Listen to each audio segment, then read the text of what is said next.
Unwrapping the Pharaohs by John Ashton and David Down. Chapter 14 Egypt Liberated. A war of liberation from Hyksos domination was inevitable. It was triggered by a strange incident. The Hyksos king, Apophis, accused his subject Egyptian king in the south, Seqenere, of digging a canal, causing the hippopotami in the canal to grunt and keep the Hyksos king awake at night. It was just too much for Seqenere, and he launched the War of Liberation that ushered in the mighty dynasty 18. It was inevitable that sooner or later there would be a war of liberation, and it came at the end of the 17th dynasty. What may have triggered this war makes strange reading, if the archaeologist's conclusions are correct. The last score or so of kings assigned to the 13th dynasty were clearly only local rulers, lower Egyptian vassals of the Hyksos or upper Egyptian dynasty, reigning at most over a few nomes and frequently over no more than a single town. Furthermore, as we have already noted at the beginning of the last chapter, Dynasty 14, as assigned by Manetho, may never have existed as a separate dynasty. The Hyksos constituted the 15th and 16th dynasties ruling from the delta, and the 17th dynasty ruled in the south, nominally subject to their Hyksos overlords. It was during the reign of Sennacherib, the 14th king of this Theban dynasty, that a delegation came from the Hyksos king Apophis to complain about a canal which the former was digging. He said, "Cause to be abandoned the hippopotamus canal that lieth in the wellspring of the city, for it suffereth not sleep to come to me either by day or by night, its noise is in mine ear." Sennacherib showed due respect to the ambassadors from the north. The prince of the southern city lamented and wept a long time, and he befell him that he could not answer the messenger of King Apophis. Finally he promised, "All that thou sayest to me I will do." There is no inscription saying what happened next, but once the ambassadors had departed, we can just imagine the indignation of the royal court. It was obviously a trumped-up charge. The very idea of hippopotami keeping the Hyksos king, who was about 497 miles away, awake at night was absurd. Senri may have said to his courtiers, "Enough is enough. I'm going to drive these fellows out of the land."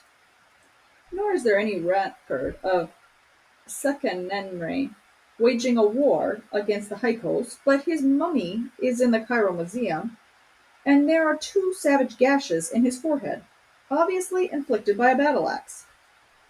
His body was partially decomposed before it was mummified, so it may have lain on the battlefield for some days before it was rescued. It had been concluded that he died in the War of Liberation. However, in 1954, a stela of his son, Kamoses, was found at Karnak, and it told of his attack at the Hyksos capital city of Avaris. He seemed very pleased with his accomplishments. "I went north because I was strong enough to attack the Asiatics. Through the command of Ammon, the just of counsels, my valiant army was in front of me like a blast of fire. When day broke, I was on him like a falcon. When the time of breakfast had come, I attacked him. I broke down his walls, I killed his people, and I made his wife come down to the river bank. My soldiers were as lions." Despite his boasting, he was apparently not completely successful, and it was left to his brother Ahmoses to complete the job. Strange to say, the record of this pharaoh's activities come not from the pharaoh, but from the wall of the tomb of his trusted army commander Ahmoses, the son of Abana. It reads, "Moses besieged the city of Avaris. Avaris was captured. I took captive there 1 man and 3 women, total 4 persons. His majesty gave them to me for slaves. Pharaoh besieged Sharahan, and in the 6th year his majesty took it." Sharahan was south of Gaza, and that is the last we hear of the Hyksos, which raises the question, who were they? Why did they suddenly disappear from the pages of history?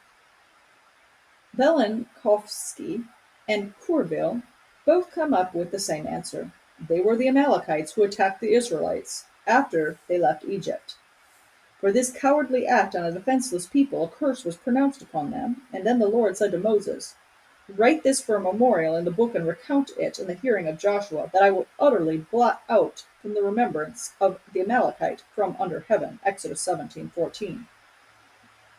The Amalekites would have learned from the Israelites they had captured that the Egyptian army had been destroyed in the Red Sea. They would have taken the opportunity to occupy Egypt. They would have been during the time of Joshua and the judges that followed him. God reminded the last judge, Samuel, of the curse that was awaiting fulfillment. Samuel also said to Saul, "Now go and attack Amalek, and utterly destroy all that they have." And Saul attacked the Amalekites from Havilah all the way to Shur, probably Sharahan, which is east of Egypt. He also took Agag, king of the Amalekites, alive and utterly destroyed all the people with the edge of the sword. 1 Samuel 15:1-8. No wonder archaeologists who cling to the old chronology can't find them. They were obliterated. Ahmoses, who Manetho assigned as the first king of the 18th dynasty, ruled for 25 years and was succeeded by his son Amenhotep I, who was married to his full sister Nerietaman, but he had no children. His first act was to quell a disturbance in Cush, then Libya. Tutmosis, the son of Abana, was still on the go and obliged us with this information, not neglecting to sing his own praises. His Majesty captured the Nubian bowmen in the midst of his army. They were carried off in fetters, none of them missing. The fleeing were destroyed as if they had never been. Meanwhile, I was at the head of our army. I fought incredibly. Amenhotep I was the first pharaoh to abandon the pyramid system of burial and had his tomb dug in the Valley of the Kings. His mummy has never been unwrapped, but it can be determined that he was not a tall man, only about 5'4" in height.